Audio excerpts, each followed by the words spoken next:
Hello everyone, this is Erik, the Asian movie enthusiast, and let's continue with the South Korean DVDs I have here. Alright, the first one tonight is pretty different, and that is Hypnotized, also known as Faceless Beauty, I believe. Now this one it's kind of a drama, thriller, horror hybrid. I was contemplating covering this in my Asian horror playlist, but I did not. I just felt like it was more of a dramatic thriller than it is a horror film. And what it's basically about is a psychiatrist attempts to woo a woman with a rare psychological disorder. And, this movie has a lot of complexity and what I like to call indirect communication, which basically means that the scriptwriters try to convey things, that aren't obvious. You kind of have to pay attention to the details of this movie to get everything that's going on. Kind of a unique storytelling structure. I think the characters are really interesting in this. This was, it's kind of got an edge to it, though. It has, a good dose of nudity, some sex. Nothing gratuitous. It's kind of part of the story, but it's got some pretty cool images there, isn't it? I remember the sets and the production values are really good in this, which is no surprise given the country of origin. But the lead actress in this is actually quite popular, and she's been in a bunch of stuff. She was in Thieves, and she was the lead actress in The Red Shoes, if you remember. Well, that's her. Lead actor in this was good too. Very interesting. A little bit, I wouldn't say it's super disturbing or anything, but it definitely, like I said, has an edge to it. It's intelligent, very well acted. I like this one quite a bit. A lot of people, don't really know about this one, but I definitely recommend it if you can get your hands on it. Hypnotized, also known as Faceless Beauty. Alright, our next one here is what I think is probably one of the most underappreciated films from Chan-wook Park, and that is I'm a Cyborg, but that's okay. So this takes place in a mental institution, and it's a romantic comedy. Oh yeah, and it's directed by the director of Oldboy. So if all those things smashed together isn't an interest to you, I don't know what to say. The lead actress here, Su-jeong, she was the lead actress in A Tale of Two Sisters. She was excellent in that movie, and she's excellent in this one. Lead actor is Rain, who I guess is like a pop star or something, but he actually came off pretty good in this. And, it's better to go into this knowing as little as possible. What I will tell you is that the lead actress's character thinks she's a cyborg, which is pretty interesting. And the lead actor thinks he could steal things from people, including, like, their personality traits, which is quite odd. And the relationship that develops between these two is very endearing, I thought. This hits a lot of topics, though. Like, there's a lot of content in this movie, and I wouldn't say it's sloppy, but it's just got a lot of thought-provoking stuff that it doesn't really conclude on, so to speak. But if you pay attention to this, there's a lot of interesting themes and things to think about. It has a very slight edge to it for a romantic comedy, but it's, given the director, you should expect that. So, yeah, I'm a cyborg, but that's okay. This is very good. South Korean romantic comedies, man, I'm telling you. People don't believe me. Gotta watch them. Now, our next one here.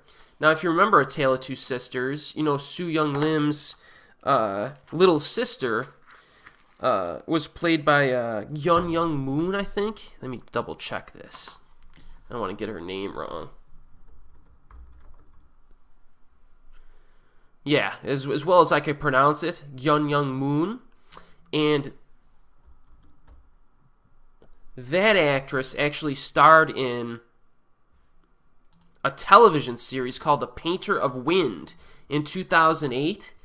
One of the best performances of that year anywhere. And she starred in this one, Innocent Steps. So she basically learns how to dance and falls in love. That's the basic premise. You know what I mean? You know, it's got a nice helping of humor to it, romance, some melodrama. I remember liking this one quite a bit. Haven't seen it in years. You know, because you know how I am. After I saw Tale of Two Sisters, I tried to get everything from both actresses, and this is one of the blind buys I had from the younger actress, and I thought it was very good. I enjoyed it quite a bit. Nice dancing movie with some romance for the ladies out there. This DVD's a little warped. There we go. Alright. Now our next one here is a situation that kind of irritated me. Now, last year, you know, I did a full-length review of this movie, Inside Men, okay? It's a crime drama that came out in 2015, just last year.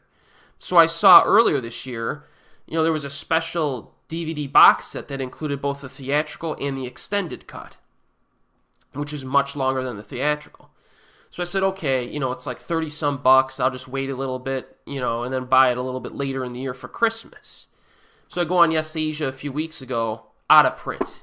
The movie's been out a year, and it's out of print, and it was one of the big movies of last year, and it's out of print already. Like, seriously? So I was all angry, but I checked eBay, and they had some copies left on eBay for the Inside Men box set. It's like all black. Now this is a crime drama that has excellent characterization to it, excellent acting. You have Byung-hun Lee in the lead role, and he's just outstanding in this. Everybody's really good in this, actually. So that's the actual DVD case there.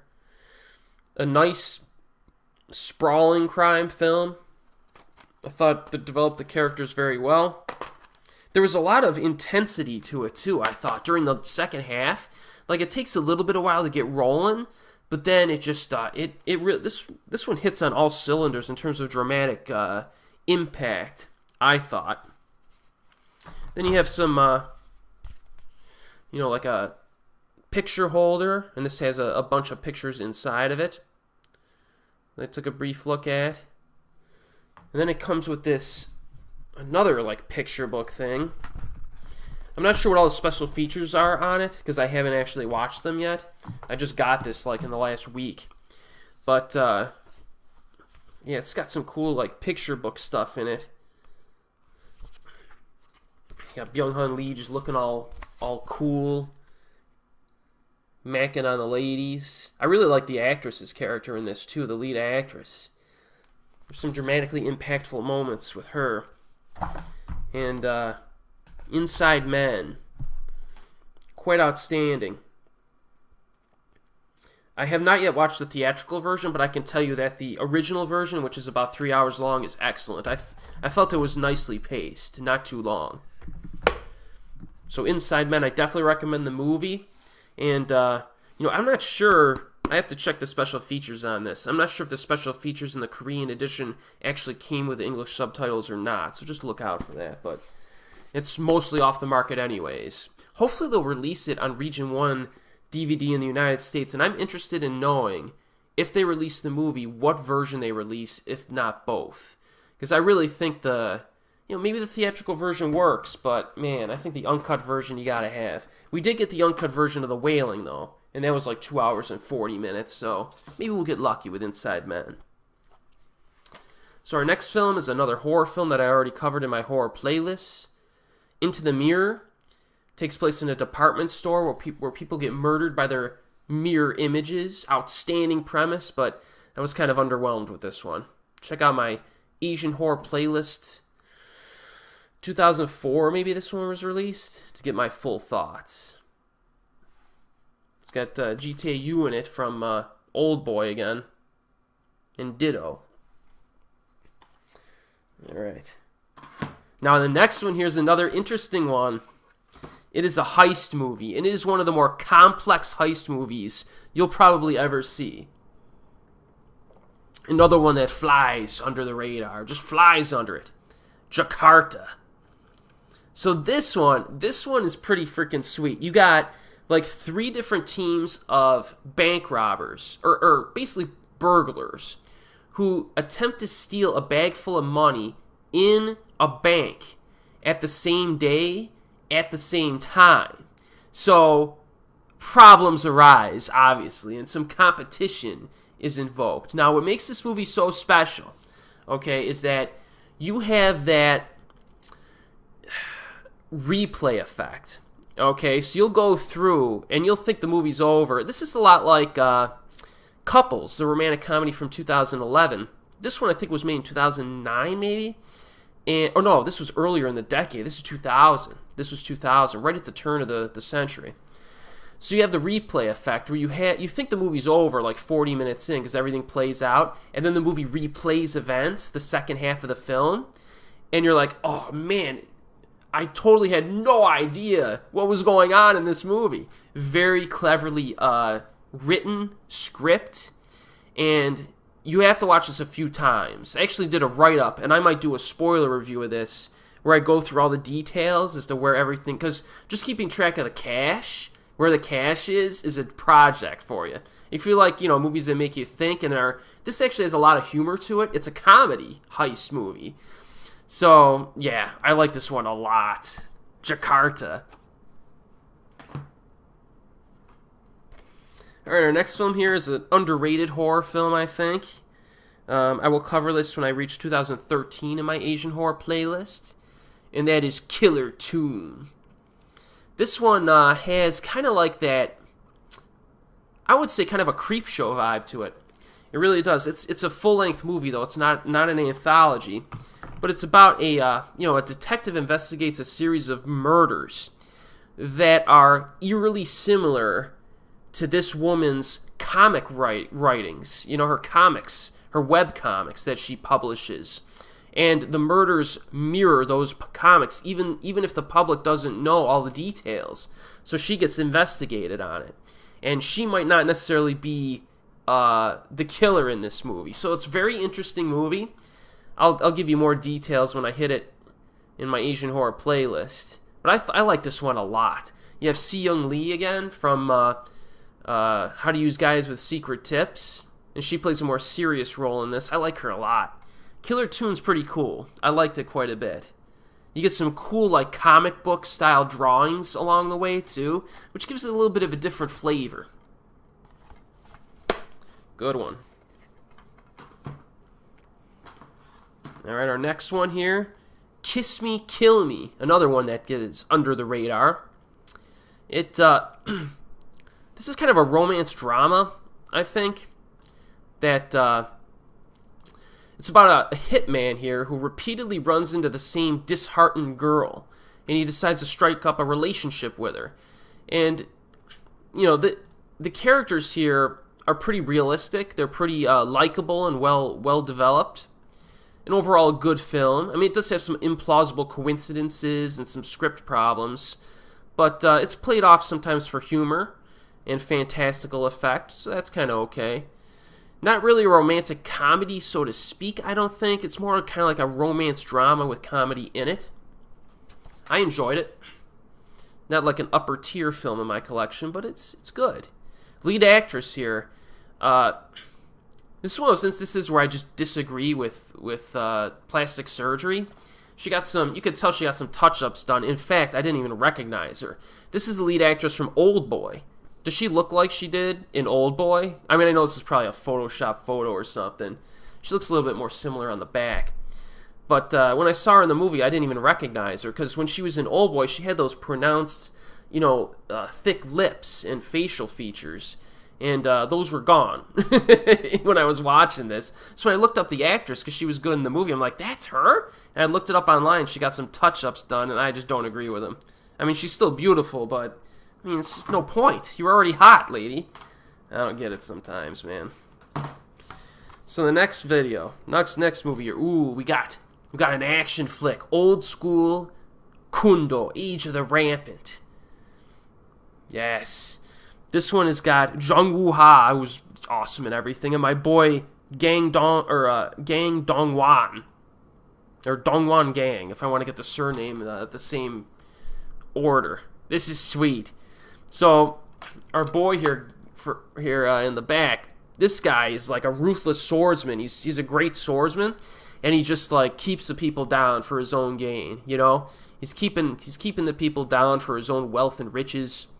He gets out of control, and he crosses paths with a lowly butcher and a group of assassins. And this movie's got the goods, man. Real solid action flick, a lot of Blade type violence in it, well choreographed fights, good character development, good acting, good dramatic impact. Check out Kundo Age of the Rampant if you haven't already. This is a really good film. I really enjoyed it. It's set in the 1800s, by the way. Last days of the Joseon Dynasty. Check it out, I'm telling you. Another horror film we can brisk through quite quickly. Just covered this one. Loner. In my Asian horror playlist from 2008. You know, it's about hikikomori, which is a Japanese term that I've covered at least 2 or 3 times on this channel already. It's basically about a person or people who shut themselves into their houses or bedrooms and like refuse to have contact with others. And this is a horror film dealing with that. I like this one. It's good. Interesting movie. You got to pay attention to it again, like a lot of Korean films. Check out my review, my mini review. This is a good one. The next one is another romantic comedy. Can you tell I like South Korean romantic comedies? Lost and Found. I think this has an alternate title. Let me look it up here just in case you're looking for it. Sweet Lies. Yes, that's the name. That's Lost and Found or Sweet Lies. This has a really cool premise. After a harmless car accident, a woman fakes amnesia to get close with the guy driver. So it starts off kind of on the silly side, but the humor in this is just totally works.